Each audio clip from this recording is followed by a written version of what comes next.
es muy importante que tengan claro lo que es un gradiente electroquímico, porque eso es lo que ocurre en la membrana plasmática. Entonces vemos que en condiciones normales, en la membrana plasmática, vamos a tener unas cargas positivas en la parte, en la hemicapa interior de la membrana y cargas negativas en la parte exterior de la membrana. Entonces, todas aquellas moléculas cargadas positivamente van a tener cierta dificultad para atravesar la membrana. Aquellas que están cargadas negativamente van a tener mayor facilidad para entrar. Pero como sabemos que la membrana plasmática no permite el paso de moléculas con carga, entonces esto va a pasar a través de proteínas específicas, que generalmente son los canales iónicos, ¿sí? Entonces, ahí estos canales están adaptados para que pueda pasar libremente los iones. Importante el concepto de gradiente de concentración, que es el movimiento de partículas de una zona de mayor concentración a una de menor concentración. Entonces, cuando ocurre este movimiento, nosotros decimos que las partículas van a favor de la gradiente de concentración. Y entonces las partículas, como están muy concentradas, se mueven unas con otras y se empujan, y entonces esa energía cinética que se genera facilita el paso de las partículas a través de la membrana. En aquellas moléculas o iones que tienen que ir en contra de la gradiente de concentración, es decir, de una zona de menos concentración a una de mayor concentración, entonces se necesita energía biológica, que es ATP. Bueno, debido a que existe el proceso de ir en contra de la gradiente de concentración, es decir, se hace un transporte activo porque se gasta energía celular. Nosotros podemos tener diferencias muy grandes entre iones en el medio intracelular y con respecto al medio extracelular. ¿De qué forma pueden pasar las moléculas y los iones a través de la membrana plasmática? Bueno, por simple difusión, es decir, van a pasar entre los fosfolípidos aquellas moléculas que son hidrofóbicas, es decir, no tienen carga y son pequeñas. Entonces ahí tenemos los gases respiratorios, por ejemplo, y alcoholes pequeños. Las moléculas polares sin carga pequeñas también van a poder atravesar la membrana a través de simple difusión. Y las moléculas polares sin carga grande necesitan de transportadores específicos, aunque vayan a favor de la gradiente de concentración. Y los iones, a pesar que son tan pequeñitos, pero como están cargados, ellos necesitan de transportadores específicos para poder atravesar la membrana.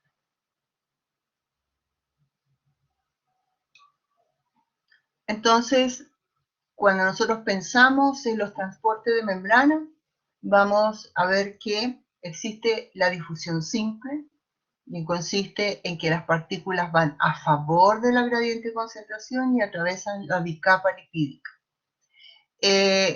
La difusión facilitada, en que vamos a encontrar canales iónicos que van a permitir el paso de los iones a favor de la gradiente de concentración, y los carrier o transportadores, que ellos van a presentar una forma de actuar muy diferente a los canales iónicos porque se tienen que adaptar a la forma del soluto que tienen que transportar y sufren cambios conformacionales. Pero en todo caso, el soluto va a favor de la gradiente de concentración. Por lo tanto, estos tres tipos de transportes son transportes pasivos. Y en este otro caso, nosotros tenemos una bomba. Ya. Una bomba. Esta bomba es un transportador, va a transportar iones y va a ir en contra de la gradiente de concentración. Entonces, como consecuencia de eso, va a gastar energía del ATP. Volvemos a la difusión facilitada, que es lo que pedía María Paz. Cuando se utiliza proteínas para el transporte de solutos, entonces estas van a constituir el fenómeno de difusión facilitada. Se le facilita al soluto que pueda pasar a través de la membrana porque este soluto no puede atravesar la bicapa lipídica. Sí, sí hay link, ¿ya? Entonces, en este caso, la proteína que permite el paso del soluto es un canal. Y en este otro caso, la proteína que permite el paso soluto es un transportador que trabaja diferente al canal, porque el canal lo que tiene es un canal interno hidrofílico que pasa una gran cantidad de iones. En cambio, el transportador va a permitir que pase uno o dos unidades soluto porque se tiene que acoplar al transportador y el transportador tiene que sufrir un cambio conformacional para poder entregar el soluto a la zona donde sea, porque puede ser para el interior de la célula o para el exterior de la célula. ¿Te queda más claro, María Paz?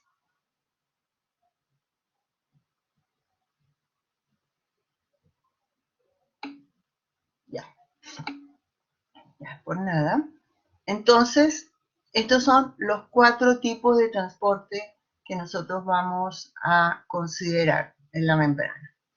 La difusión simple, la difusión facilitada, que forma parte del transporte pasivo, y el transporte activo, que se hace a través de bombas. Bueno, esto ustedes tienen que verlo en su PPT porque aquí no funciona. Entonces, de acuerdo a cómo se comportan estas moléculas a través de el proceso, vamos a ver que nosotros podemos relacionar la concentración de las moléculas a transportar en función de, o sea, la velocidad de transporte en función de la concentración de las moléculas a transportar. Y vemos que en la difusión simple es directamente proporcional. A medida que aumentamos las partículas que deben ser transportadas en la membrana, ellas van a aumentar su velocidad de transporte porque aumenta la energía cinética.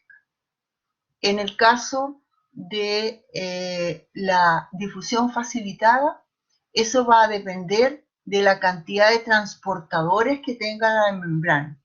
Entonces, aquí ocurre el fenómeno de la saturación, similar a la que habíamos visto en las enzimas.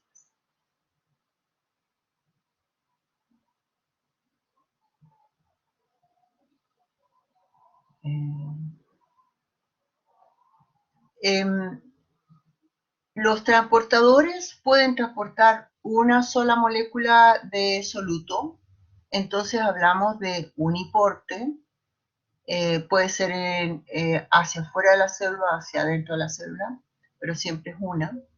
Y vamos a tener también transportadores en que transportan dos moléculas de soluto a la vez. Y entonces esos son cotransportes. Y cuando van en el mismo sentido, entonces es sin porte, y cuando van en sentidos opuestos es antiporte.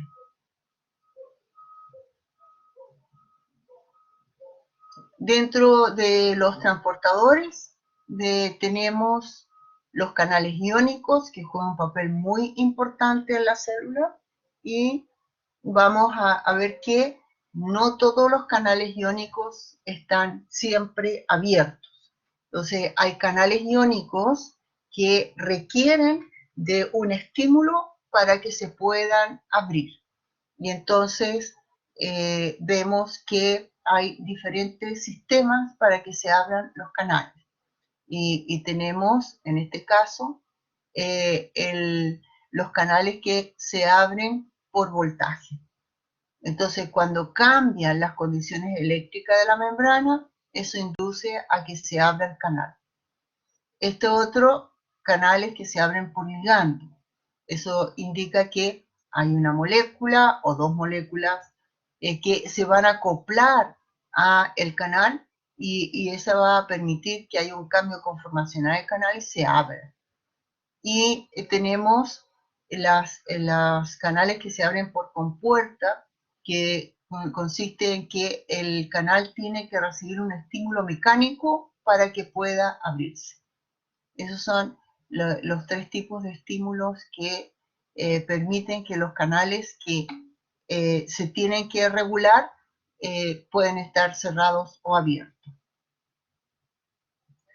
El ligando es cualquier molécula que tiene un receptor específico. Entonces, en este caso, el canal iónico tiene una parte de su molécula que permite recibir a esa molécula, que lo va a activar. Entonces, el ligando es la molécula activadora del canal iónico en este caso. Pero ligando es siempre una molécula que tiene un receptor en otra molécula. ¿Te queda más claro, Aileen? Ya. Bueno, aquí tenemos el canal cerrado y aquí tenemos el canal abierto. Ya. El fenómeno de osmosis va a estar incluido dentro de el transporte pasivo, ¿cierto? Y se va a hacer por simple difusión. ¿Quién difunde? El agua, no los solutos. El agua es un solvente, pero la osmosis, ella es la que pasa a través de la bicapa lipídica. Vimos que sí podía el agua pasar a través de la bicapa lipídica. Entonces, cuando nosotros hablamos tanto de el paso del agua, de una zona de mayor concentración del agua, a una zona de menor concentración a través de una membrana semipermeable. Entonces, aquí tenemos las condiciones en que ocurre la osmosis, considerando, ¿sí?, el paso del agua desde el vaso a la bolsita. Porque si nosotros lo consideramos al revés, entonces los medios van a tener el nombre al revés. Aquí nosotros tenemos agua destilada, por lo tanto no tenemos ningún soluto. Y en la bolsita sí tenemos soluto. Por lo tanto, la mayor concentración de agua va a estar y va a entrar a favor de la gradiente de concentración del agua desde el vaso a la bolsita. En este otro caso, nosotros vamos a tener en la bolsita una concentración mayor de soluto que en el medio, ¿ya? Entonces, vemos que el agua va a pasar desde la bolsita, porque aquí hay una mayor concentración de agua dentro de la bolsita que en el medio, hacia el vaso. Y en este otro caso va a entrar y salir agua porque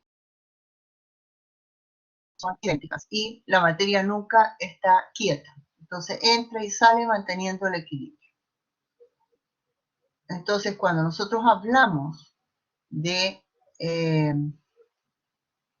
los medios donde se encuentra una célula y qué es lo que le pasa a esa célula, entonces vamos a considerar el medio donde se encuentra la célula, lo vamos a considerar tomando en cuenta el soluto. Entonces, un medio hipertónico es aquel que tiene más soluto que la célula. Un medio isotónico tiene la misma cantidad de soluto que la célula. Y un medio hipotónico, aquel que tiene menos soluto que la célula. Entonces, de acuerdo a cómo ocurre la osmosis,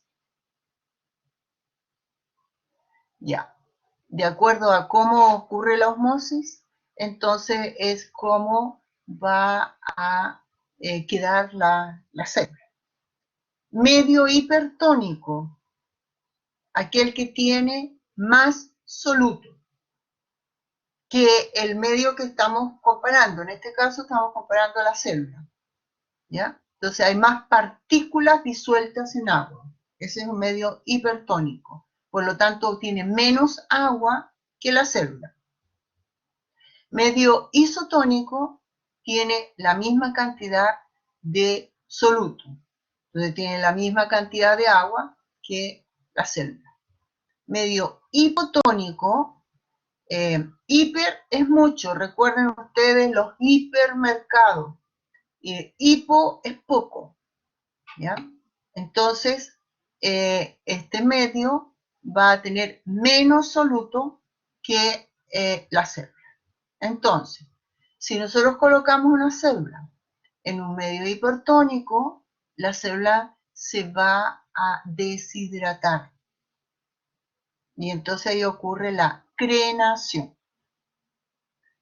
Si la colocamos en un medio isotónico, la célula va a permanecer sin ningún problema, porque va a entrar y salir agua, no hay ningún problema.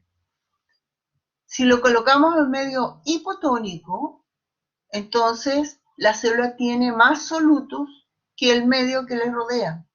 Por lo tanto, el agua va a tender a entrar a la célula para mantener una concentración idéntica a la del medio.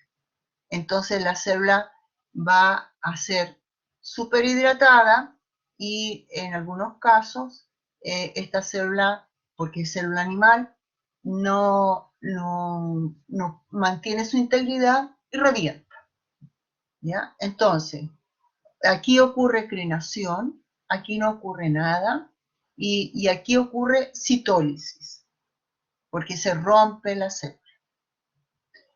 Cuando hablamos de glóbulos rojos, hablamos de hemólisis. Ahora, ¿qué pasa en los vegetales? Los vegetales tienen una pared, además de la membrana plasmática. Por lo tanto, cuando nosotros colocamos a una célula vegetal en un medio hipertónico, entonces va a entrar el agua, va a salir el agua de la célula al medio externo. Y vamos a ver, si lo vemos en microscopio, como ustedes ven ahí, se mantiene la forma de la célula porque se mantiene la pared celular, pero la célula como tal está deshidratada en el interior de este como cajoncito donde está la célula. En un medio isotónico no pasa nada, ¿cierto? Y en un medio hipotónico va a ocurrir la presión de turgencia. ¿Y en qué consiste eso? En que la vacuola gigante que tiene la célula vegetal se va a llenar de agua y ella va a ejercer presión sobre la pared celular. Y entonces esa presión que se genera entre la pared y la vacuola se llama presión de turgencia. Y entonces no le pasa nada a la célula vegetal. ¿Ya? En el primer caso, donde hay una deshidratación de la célula por estar en un medio hipertónico, hablamos de plasmólisis. En el medio isotónico no hablamos de nada, y en el medio hipotónico, presión de turgencia. ¿Quedó claro todo esto?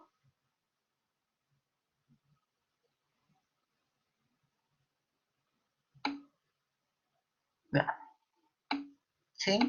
Ya, muy bien. Seguimos adelante entonces. Bueno, aquí está lo mismo. Y importante que ustedes manejen estos conceptos. Cuando nosotros hablamos de difusión, recuerdan ustedes que hablábamos de simple difusión y de difusión facilitada. El movimiento de moléculas a través de una membrana selectivamente permeable a favor de la gradiente de concentración. ¿De quién? En este caso, del soluto. Osmosis, movimiento de moléculas de agua a través de una membrana selectivamente permeable contra la gradiente de concentración de los solutos.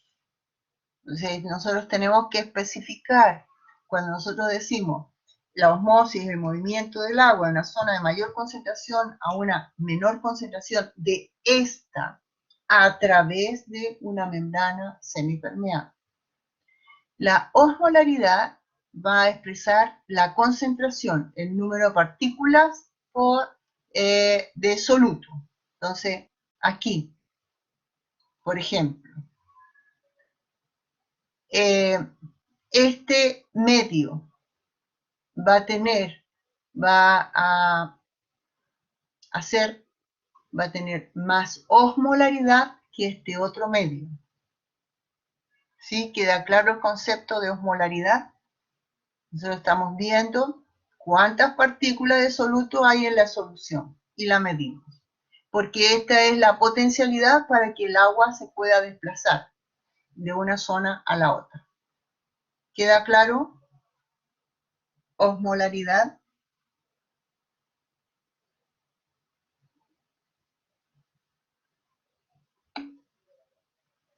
Ya.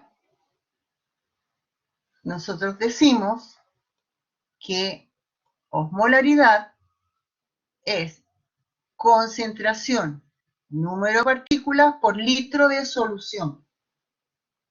Entonces, si nosotros observamos este medio, o vamos aquí a este otro medio, mejor.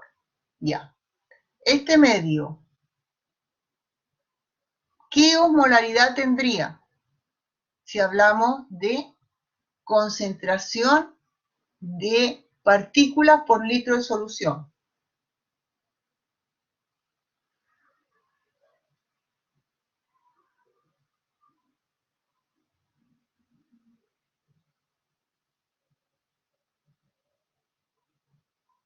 Acuérdense que eso es agua pura. ¿Qué osmolaridad tendrá? Sí, sí es un medio hipotónico, pero estoy preguntando qué osmolaridad tiene. ¿Por qué 0, Ryan, por qué 0.02?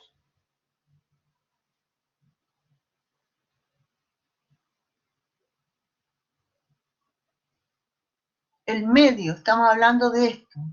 Esto es agua destilada. 0, 0, porque no tiene soluto, ¿ya? No, es solamente agua, muy bien. Y en cambio este Sí tiene solutos, ¿ya? Y vemos que tiene un 2%. Entonces, en un litro de agua tenemos un 2% de soluto. Entonces la osmolaridad será 2. ¿Sí? Presión osmótica es la presión necesaria para prevenir el movimiento neto del agua a través de la membrana semipermeable, que separa dos soluciones de diferentes concentraciones. Entonces, la presión osmótica la va a ejercer el medio para que, evitar el movimiento del agua, ¿ya? Entonces, depende cómo sea la solución, es la presión que va a ejercer. Y la gradiente de concentración es la diferencia de concentración de moléculas entre el interior y exterior de la célula, en este caso, porque ya estamos hablando exclusivamente de células.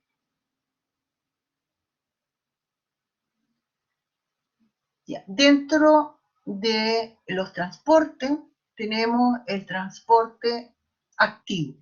Y decíamos que el transporte activo es aquel que va a permitir que pasen moléculas o iones en contra de la gradiente de concentración.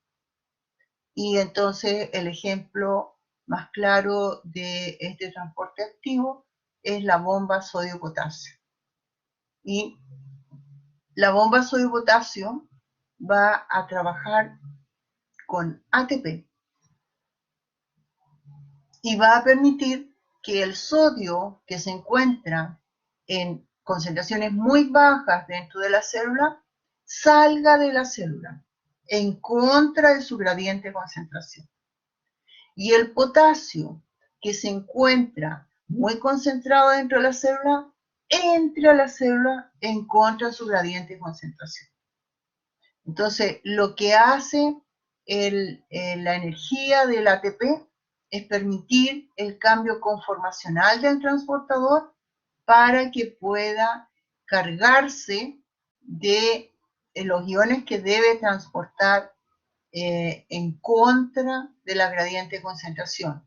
Y el transportador se abra a la zona donde tiene que entregar los iones. Y una vez que entrega el sodio al medio exterior, entonces va a liberarse del fósforo el transportador, y el hecho de liberarse del grupo fosfórico hace que haya un cambio conformacional y se abra hacia el interior de la célula para entregar. Las bombas trabajan en conjunto con los canales respectivos. Entonces, en este caso, la bomba va a sacar sodio de la célula, pero si solamente se saca y no entra sodio a la célula, entonces la célula va a quedar sin sodio. Por eso es que el canal de sodio va a permitir que entre sodio continuamente a la célula, pero entra a una velocidad que se compensa con el trabajo de la bomba, y por eso es que se mantienen los niveles de sodio en el interior de la célula en los niveles fisiológicos. Lo mismo ocurre con el potasio. Entra potasio y el canal de potasio saca potasio fuera de la célula. ¿Queda claro eso? ¿Queda claro cómo funciona la bomba sodio-potasio?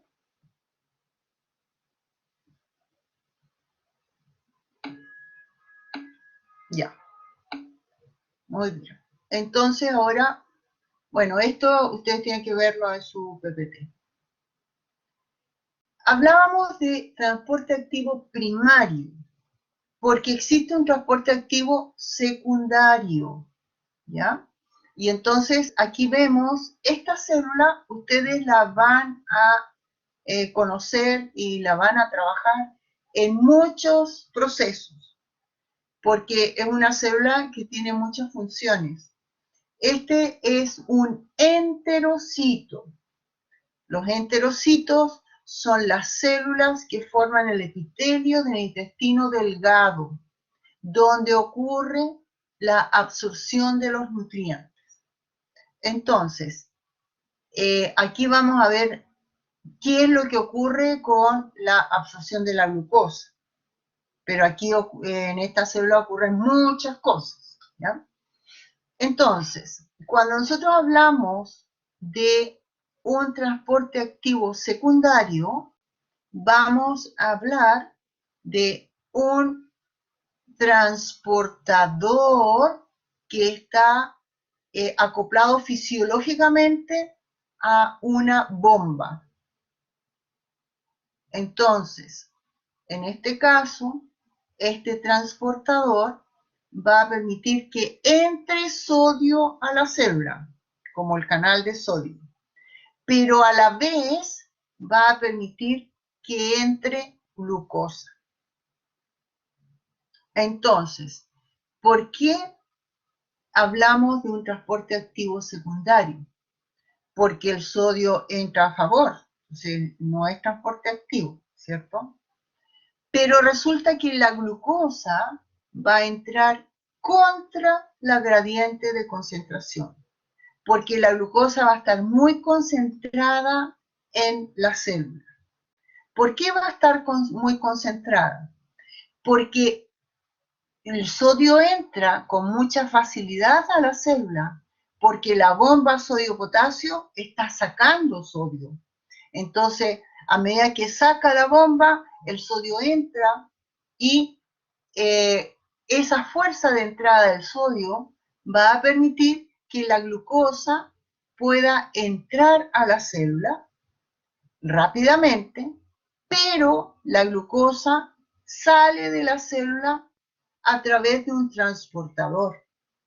Y entonces los transportadores sabemos que trabajan lentamente, se tiene que acoplar a la molécula de glucosa, se tiene que cambiar su conformación para entregar la glucosa a el capilar sanguíneo. Entonces, como la salida de glucosa de la célula es menos rápida que la entrada, entonces se acumula glucosa dentro de la célula. Entonces, ¿por qué hablamos de transporte activo secundario? Porque estamos ocupando la energía de la bomba sodio-potasio para que entre glucosa en contra de la gradiente de concentración. ¿Ya? Entonces, en un transporte activo secundario, el transporte se hace a expensas de un transporte activo primario. ¿Queda claro eso? Ya. ¿Qué es lo que ocurría en un transporte activo primario? Que el transportador, sí, ocupa ATP. Todas las bombas ocupan ATP. Entonces, aquí no se coloca, no está dibujado el ATP porque dice que es una bomba. Todas las bombas usan ATP. Entonces, la bomba sodio-potasio está trabajando como ustedes acaban de conocer. Por otro lado, en la parte apical de la célula, donde ocurre la absorción, vamos a tener un transportador que va a permitir la entrada de sodio para compensar la salida de sodio de la bomba. Por lo tanto, este sodio entra a favor de la gradiente de concentración. Y este transportador va a transportar glucosa. La glucosa va a entrar a la célula con la rapidez que entra el sodio, pero sale a través de un transportador que es mucho más lento. Por lo tanto, se concentra glucosa al interior de la célula. Entonces la glucosa entra en contra de la gradiente de concentración. ¿Utilizando qué energía? La energía de la bomba sodio-potasio. Porque la bomba es la que está arrastrando al sodio para que entre al interior de la célula. ¿Ya? Y entonces el gasto de energía se hace en el transporte activo primario. ¿Y en qué consiste el transporte activo secundario? En que un soluto va a ir a favor de la gradiente de concentración y el otro soluto va en contra de la gradiente de concentración, utilizando la energía del transporte activo primario. Preguntas. ¿Quedó claro? No, Aileen. No. El transporte activo primario, perdón, el transporte activo siempre gasta ATP. El primario, que en este caso es la bomba, va a gastar ATP. El secundario no gasta ATP propio, sino que gasta el ATP de la bomba, porque la fuerza con que la bomba hace que se vaya reponiendo el sodio, hace que entre la glucosa. ¿Sí? ¿Te queda más claro, Aileen? Aquí no hay energía cinética. Bueno, sí, el sodio va entrando porque va a favor de la gradiente, pero está presionado por la bomba. Ya. Entonces, se transportan dos o más moléculas, una de las cuales se mueve a favor de la gradiente o de potencial electroquímico y la otra u otras en contra. Lo que se mueve a favor del gradiente o de potencial electroquímico suministra energía para transportar la otra u otras en contra del mismo. ¿Sí?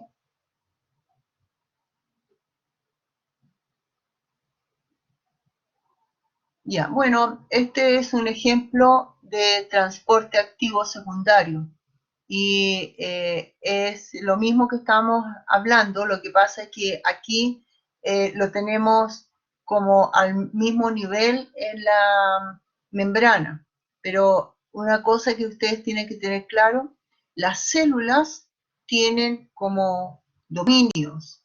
Entonces vamos a ver, aquí está la zona apical, que es la zona donde está en contacto con el interior del órgano.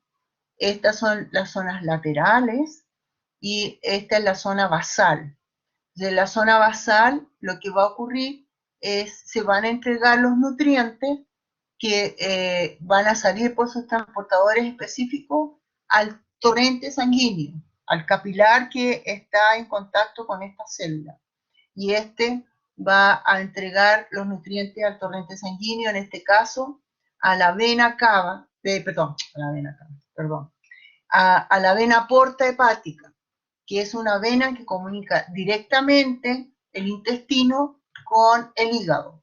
Entonces los nutrientes van a ir a través de esta vena a el hígado.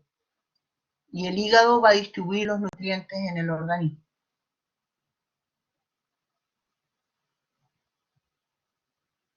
Ya. Eso es con respecto al transporte a través de membrana. Pero existen partículas que son muy grandes y esas partículas no pueden atravesar la membrana. Por lo tanto, la membrana va a tener que sufrir modificaciones para poder incorporar esas partículas al interior de la célula o para liberar desechos al medio exterior. Entonces hablamos de transporte de masa. Cuando nosotros hablamos de transporte de masa, estamos hablando del transporte de macromoléculas o células completas, ¿ya? Son muy grandes, superiores a cualquier transportador de la membrana. Entonces, existen varios tipos de transporte de masa. Cuando la célula incorpora estos elementos, entonces hablamos de endocitosis.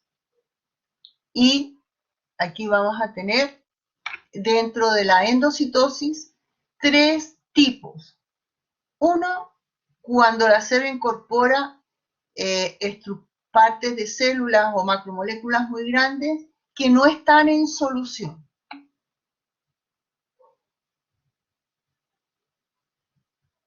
¿Qué quieres que repita, Ryan?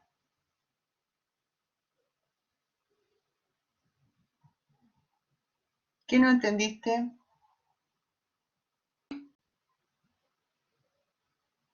Endocitosis significa que la célula va a incorporar algo.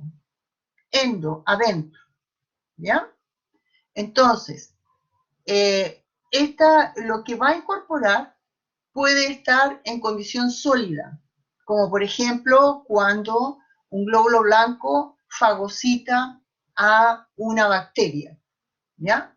La bacteria no está en solución, sino que está ahí sola.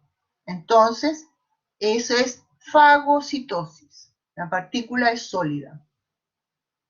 Cuando las partículas están en solución, hablamos de pinocitosis. El prefijo pino significa beber.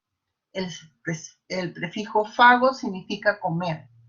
Entonces, esa es otra forma de endocitosis.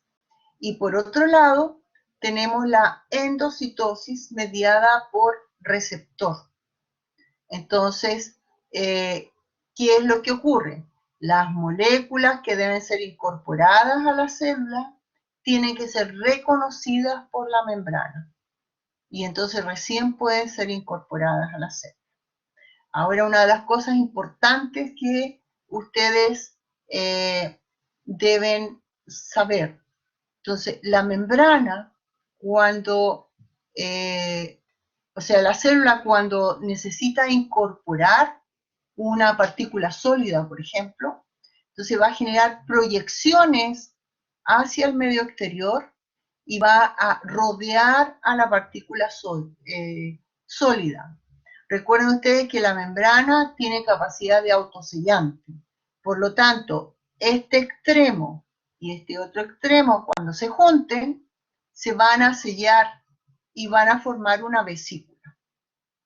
Esa vesícula se llama fagosoma, porque viene de la fagocitosis.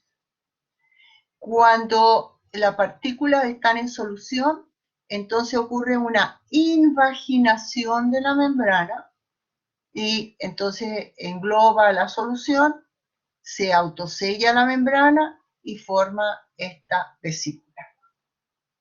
En el caso de la endocitosis mediada por receptor, ocurre algo parecido a la pinocitosis, porque lo que tiene que ocurrir es que los receptores de lo que va a incorporarse tienen que estar acoplados con lo que se va a incorporar y se forma esta vesícula que se rodea de proteínas en la zona donde ocurre el proceso. La membrana tiene una adaptación y forma, se acopla con proteínas específicas para proteger a la vesícula que se va a formar.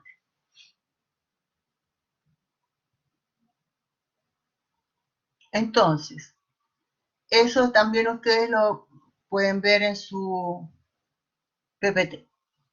Aquí tenemos fagocitosis y vemos cómo esta célula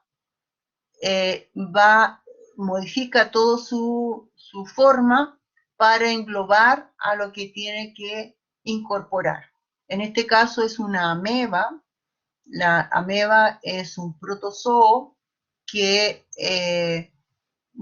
puede incorporar a otros protozoos. Y aquí parece que está incorporando a otro más pequeño.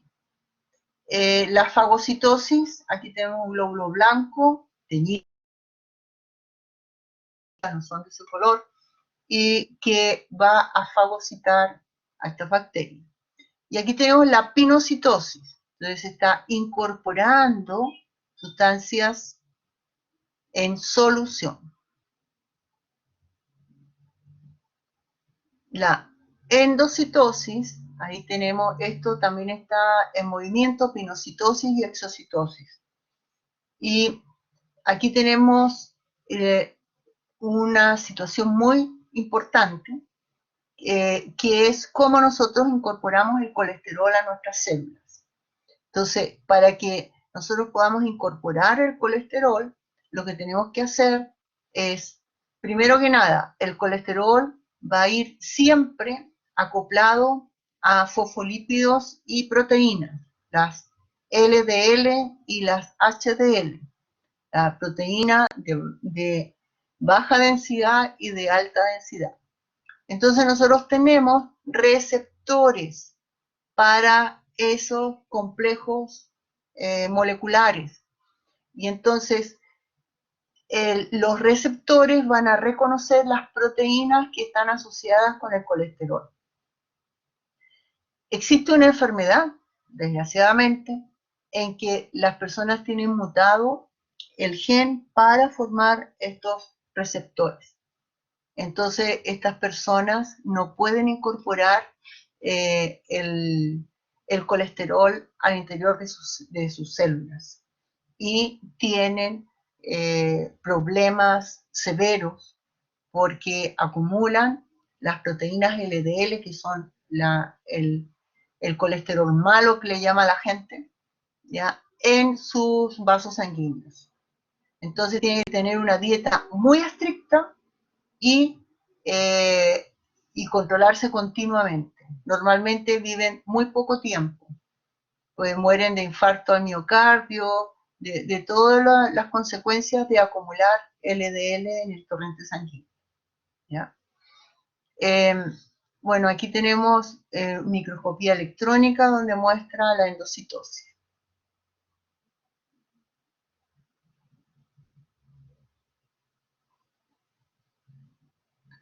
Ya. Entonces, me salté muchas cosas. Endocitosis. Ya. Aquí faltó otra cosa, que es la exocitosis. En la exocitosis, la célula lo que hace es liberar lo que tiene en su interior. Normalmente, cuando la célula va a liberar algo al medio externo, lo envuelve en membrana, formando vesículas. Y entonces esas vesículas se fusionan con la membrana plasmática y entregan su contenido al medio exterior. Eso ustedes lo pueden ver en su PPT en casa. Aquí está la exocitosis. Existe otra situación que es la transitosis. En la transitosis,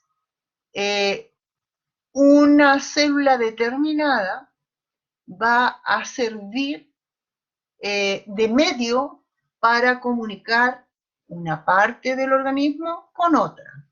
Aquí tenemos el medio sanguíneo, entonces aquí tenemos el capilar sanguíneo y aquí tenemos el tejido. Entonces, ¿qué es lo que hace el capilar? Va a incorporar lo que se necesita en el tejido y lo incorpora a través de endocitosis. Esta vesícula que se formó consecuencia de la endocitosis se va a fusionar con la membrana plasmática y va a generar exocitosis y va a entregar su contenido a las células del tejido que tiene que nutrir.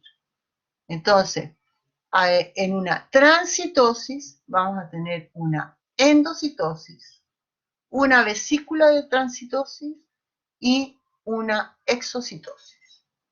Entonces, es un transporte transcelular que permite el paso de macromoléculas desde un espacio extracelular a otro mediante la formación de vesículas. Implica una combinación entre dos procesos, endocitosis y exocitosis. El transporte de macromoléculas permite preservar la polaridad funcional de la célula y es también un mecanismo de reutilización de receptores específicos de la membrana plasmática. Entonces, nosotros cuando recibimos aquí esto, y lo entregamos al otro medio, entonces las células que están recibiendo el contenido de la exocitosis tienen que tener una posición determinada donde están los receptores específicos para esas moléculas que tienen que ser incorporadas adentro de la célula. ¿Ya?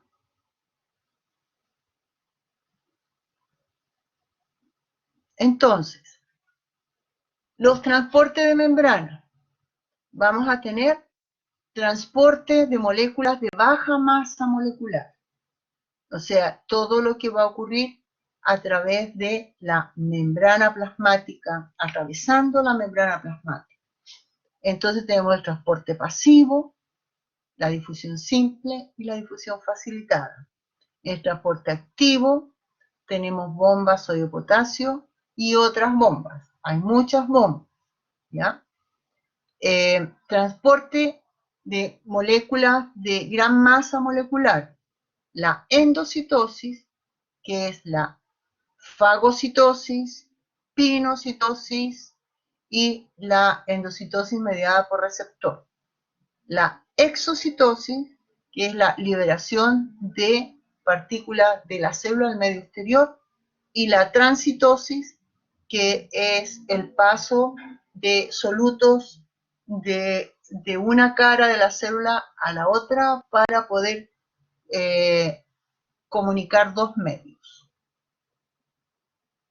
¿Alguna pregunta respecto a esto?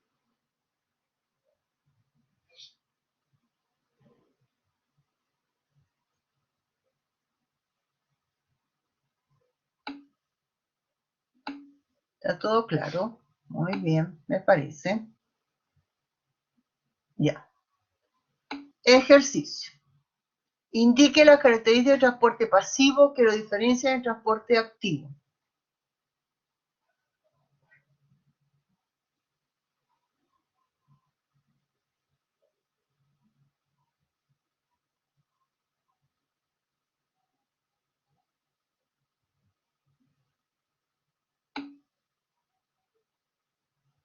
Ya, entonces el transporte pasivo va a favor de la gradiente. Ya. El gasto de energía. Muy bien, muy bien. No gasta ATP. Muy bien. ¿Ya? Entonces, va a favor de la gradiente de concentración. Y hay otra diferencia más.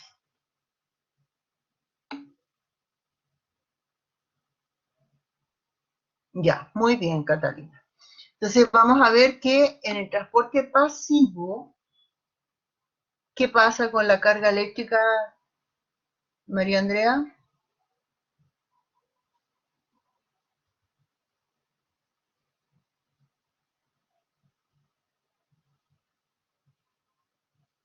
No entiendo lo que quieres decir.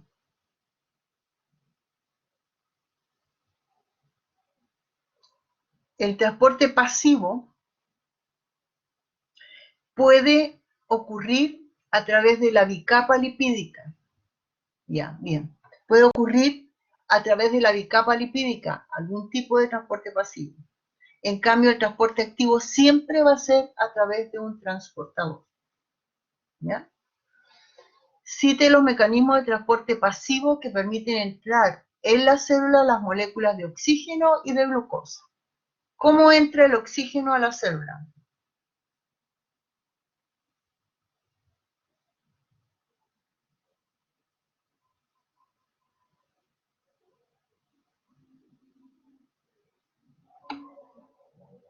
Por difusión simple, muy bien. ¿Y cómo entra la glucosa a la célula?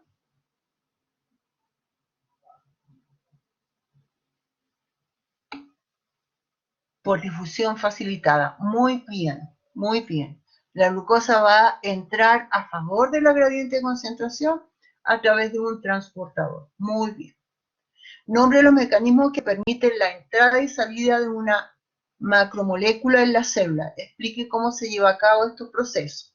Ya, entonces vamos a ver cómo entran las moléculas de alto peso molecular en la célula.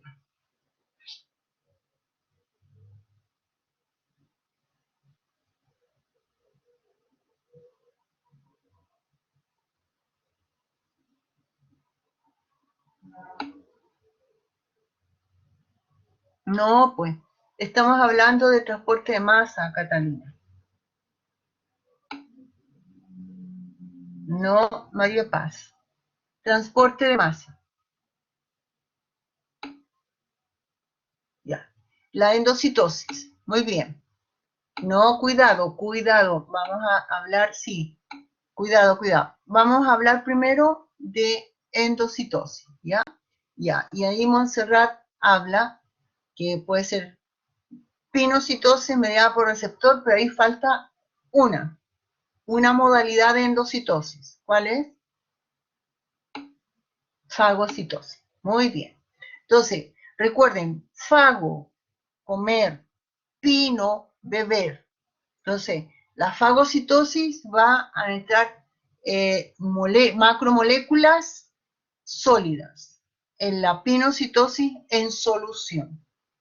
Y tenemos también la mediada por receptor, que tiene que ser reconocida la macromolécula para ser incorporada a la célula.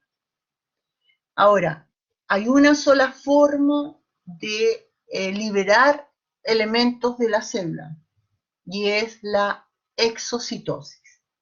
Y la exocitosis se hace por fusión de vesículas que genera la célula con la membrana plasmática y entrega su contenido al medio exterior. Recuerden ustedes que la célula tiene un aparato digestivo, que son los lisosomas.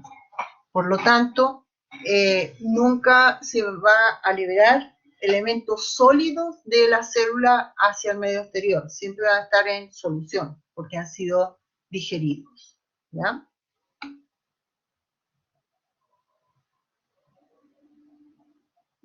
A través de vesículas. Todo se libera a través de vesículas. Se forma una vesícula que se fusiona con la membrana plasmática y entrega su contenido al medio exterior. Nunca las vesículas salen de la célula, ¿ya? La vesícula se fusiona con la membrana y entrega su contenido. Entonces, cuando una célula hace exocitosis, la membrana aumenta en longitud. Cuando una célula hace endocitosis, la membrana pierde longitud, pero los procesos son recíprocos y continuamente, además, la membrana tiene la capacidad de poder ir reparándose. ¿Ya? Entonces, ¿alguna duda con respecto al transporte?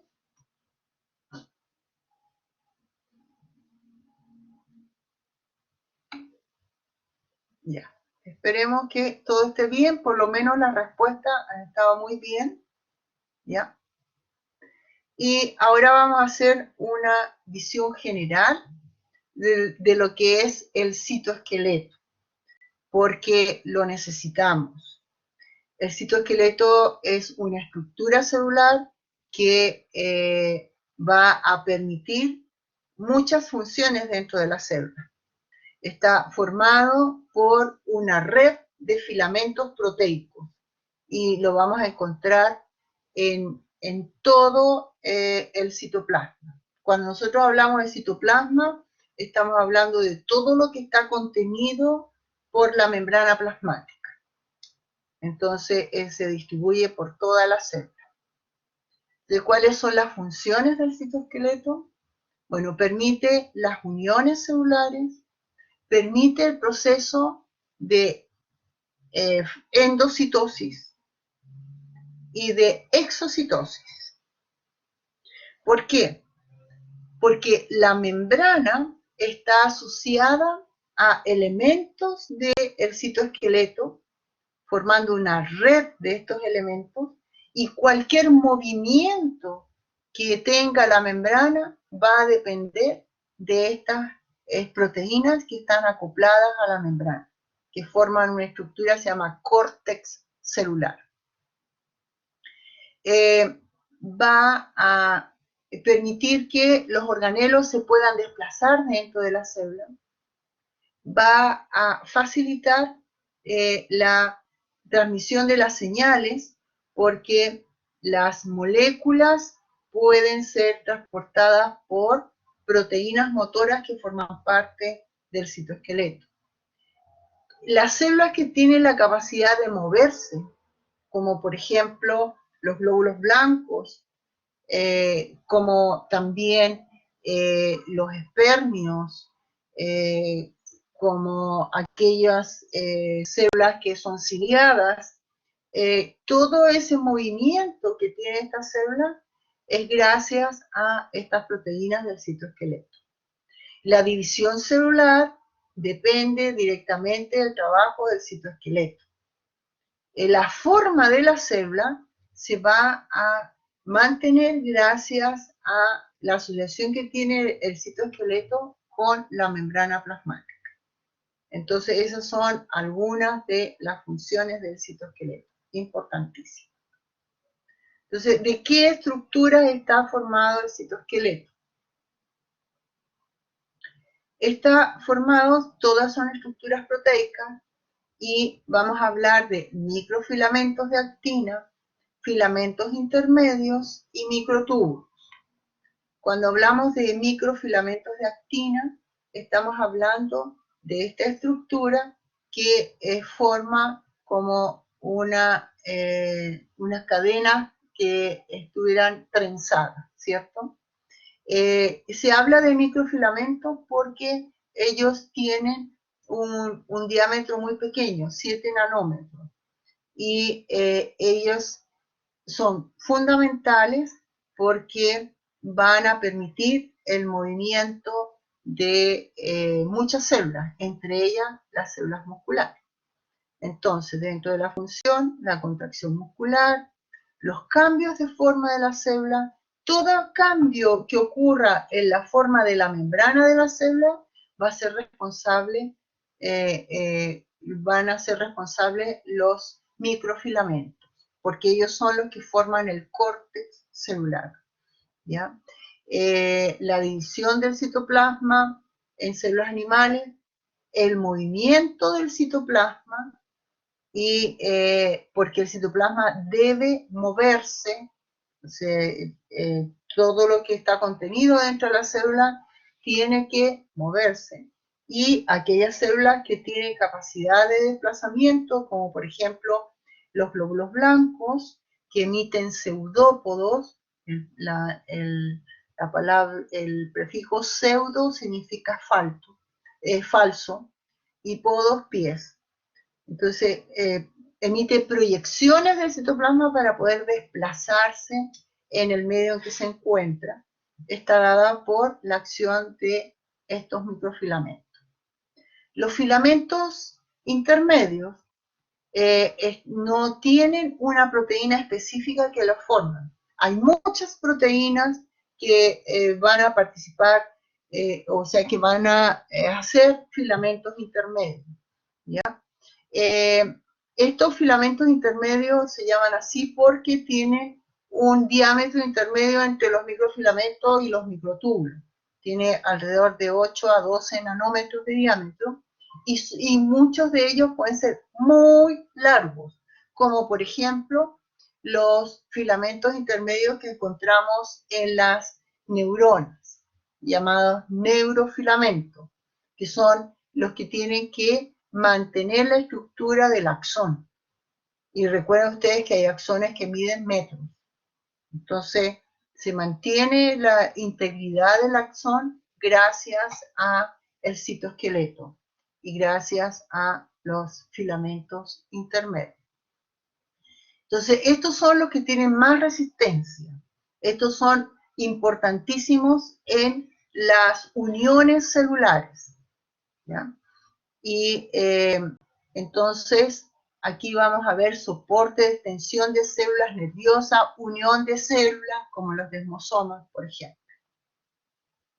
Los microtúbulos, como su nombre lo dice, son tubos. Los otros, esto es como una trenza, y este es como un cable compacto. Este es un tubo. Este tubo tiene un diámetro de alrededor de 25 nanómetros, y también pueden tomar longitudes bastante largas. Los microtúbulos juegan un papel muy importante en la división celular y son responsables del movimiento de todos los organelos y vesículas que se encuentran dentro de la célula. Ellos sirven de carreteras para que se desplacen proteínas que reciben nombre de proteínas motoras para que puedan desplazar a los organelos, las vesículas, las moléculas grandes. En la parte interior de cilios y flagelos hay una estructura que está formada de microtúbulos. Entonces, esos son los elementos del citoesqueleto. Entonces, microfilamentos de actina, filamentos intermedios y los microtúbulos que están formados de tubulina. Entonces, los filamentos intermedios son los únicos que están formados de muchas proteínas diferentes, alrededor de 50 proteínas diferentes. Entonces, decíamos que los microfilamentos formaban el córtex celular. Y entonces aquí vemos esto. ¿Reconocen esta célula? Aquí hay 3 células. ¿Reconocen qué célula es esta?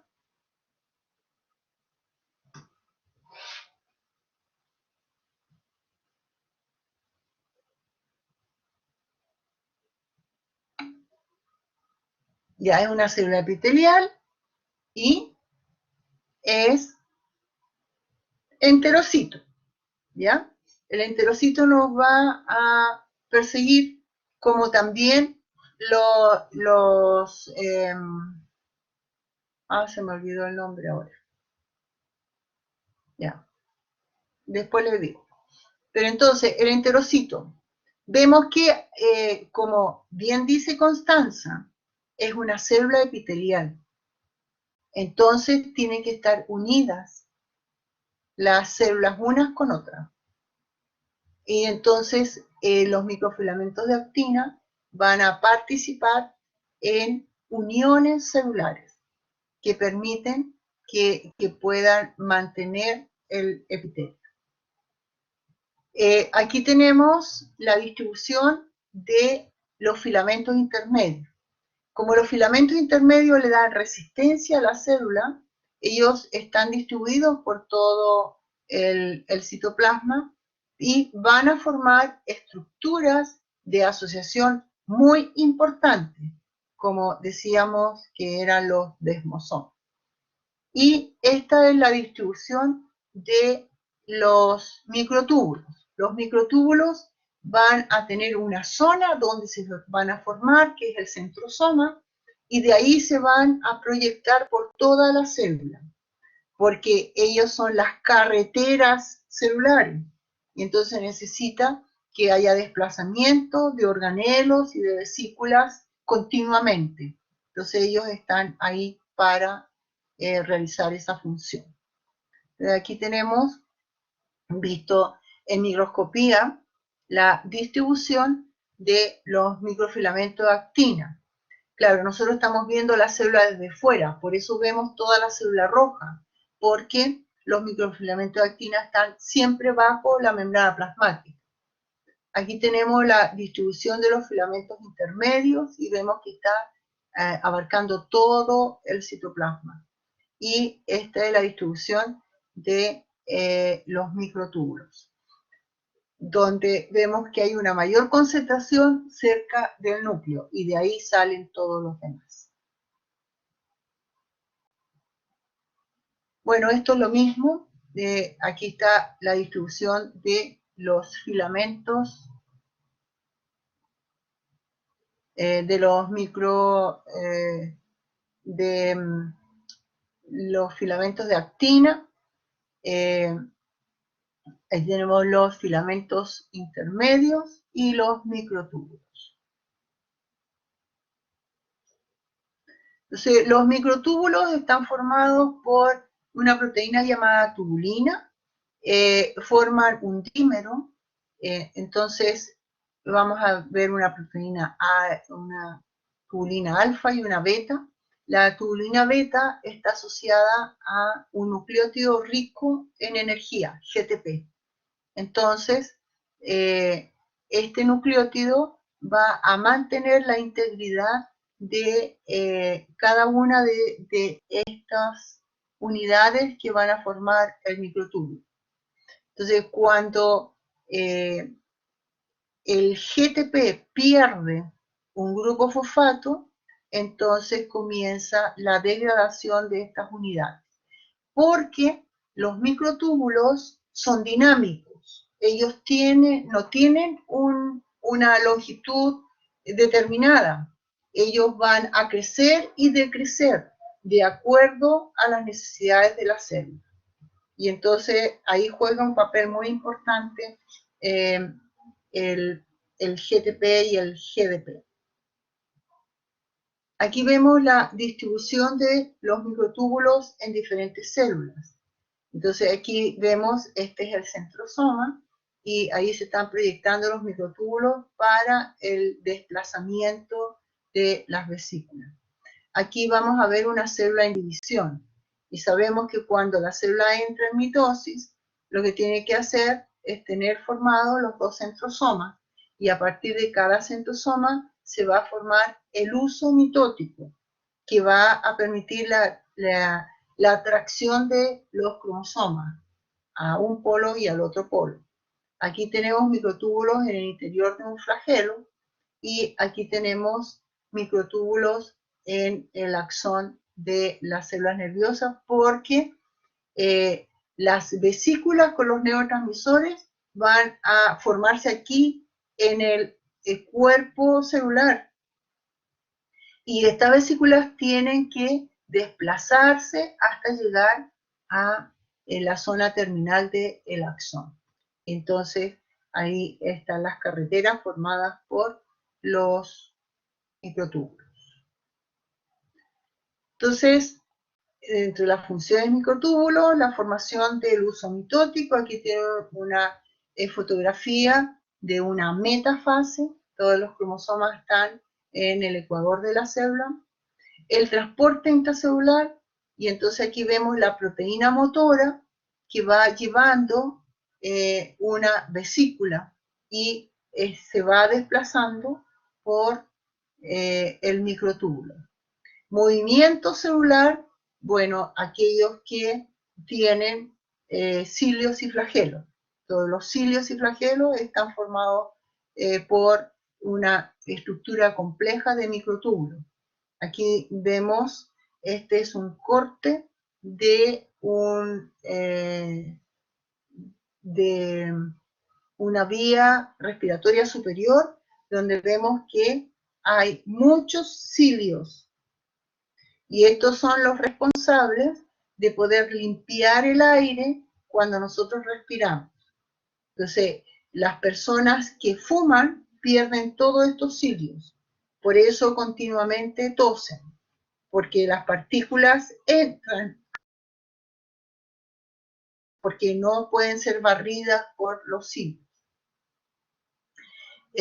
También son determinantes de la forma celular, como todos los elementos del citoesqueleto. Mantienen la polaridad celular, es decir, vamos a ver que hay movimientos hacia la membrana y desde la membrana hacia el núcleo, ¿ya? Y participa en la morfogénesis, o sea, en la formación de los órganos cuando nosotros estamos en el vientre de nuestra madre. Entonces, aquí vemos cómo nosotros podemos ver la mitosis, ¿sí? Cuando es un proceso tan rápido. Bueno, la mitosis nosotros la podemos ver porque se usan componentes químicos que van a impedir que los microtúbulos trabajen. Entonces, en este caso, se usa la colchicina, que se va a unir a los dímeros de tubulina y va a impedir que el microtúbulo aumente de longitud. Por lo tanto, no va a poder traccionar a los cromosomas. Entonces nosotros podemos poner la colchicina en diferentes etapas de la mitosis para poder estudiar. Ahora, el conocimiento de cómo trabajan estas proteínas es muy importante en medicina. El taxol se une a los microtúbulos y los estabiliza.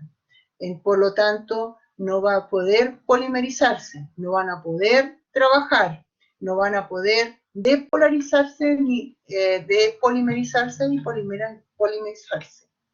El taxol se usa en el cáncer para evitar que las células se reproduzcan, porque si no hay mitosis no hay reproducción.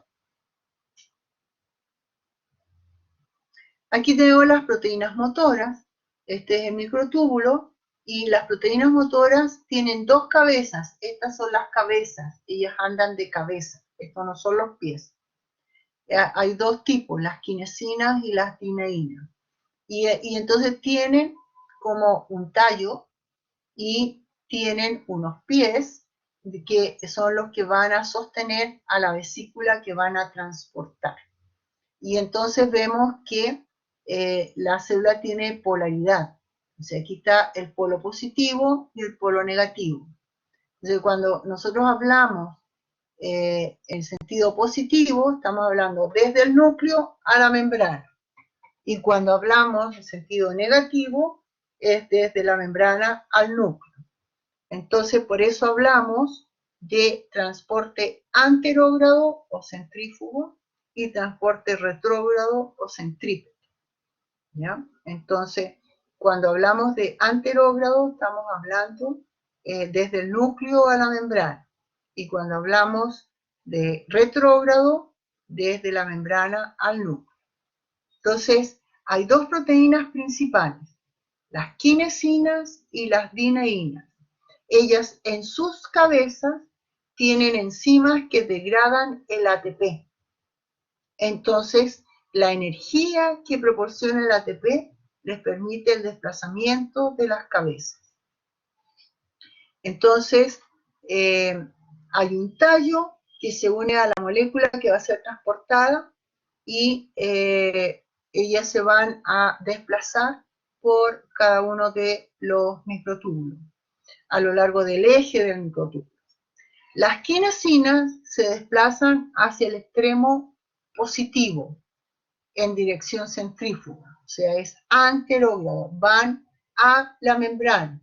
Entonces, cuando la célula, por ejemplo, necesita exocitar, lo que va a hacer es va a usar las quinesinas para llevar las vesículas a la membrana para que se fusionen. Las dineínas se desplazan en sentido retrógrado. Entonces, las dineínas lo que van a hacer es llevar las vesículas producto de la endocitosis hacia el interior de la célula. ¿Ya? Y bueno, aquí vemos microtúbulos y cómo están las proteínas motoras desplazando organelos, vesículas, etc.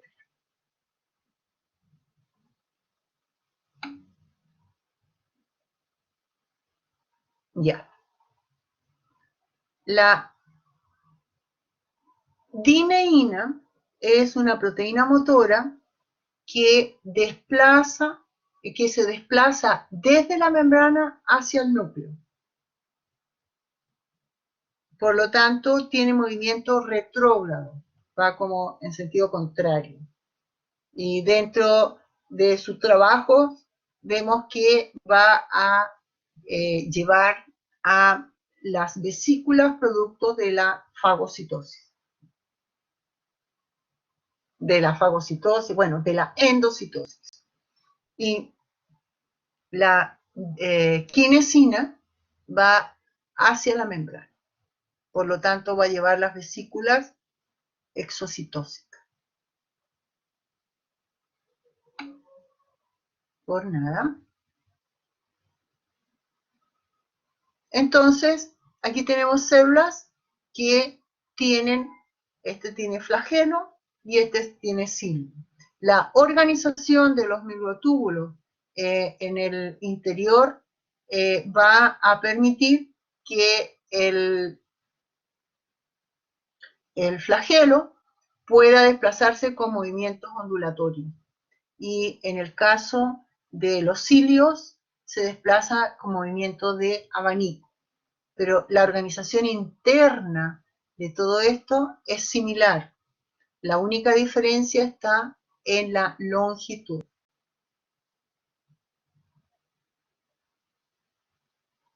Bueno, esta es la parte interna, no vamos a detenernos en esto, pero es para que ustedes vean cómo está un flagelo, un cilio por dentro.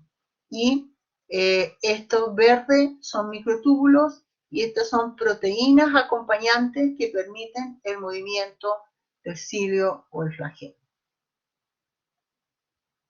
Ya.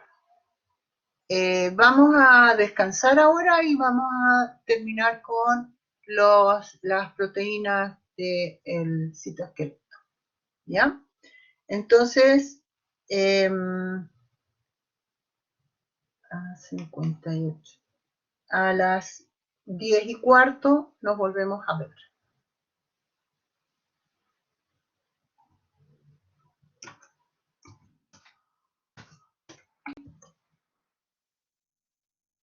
Dime. Ah, ya. Eso, 10:15, nos vemos.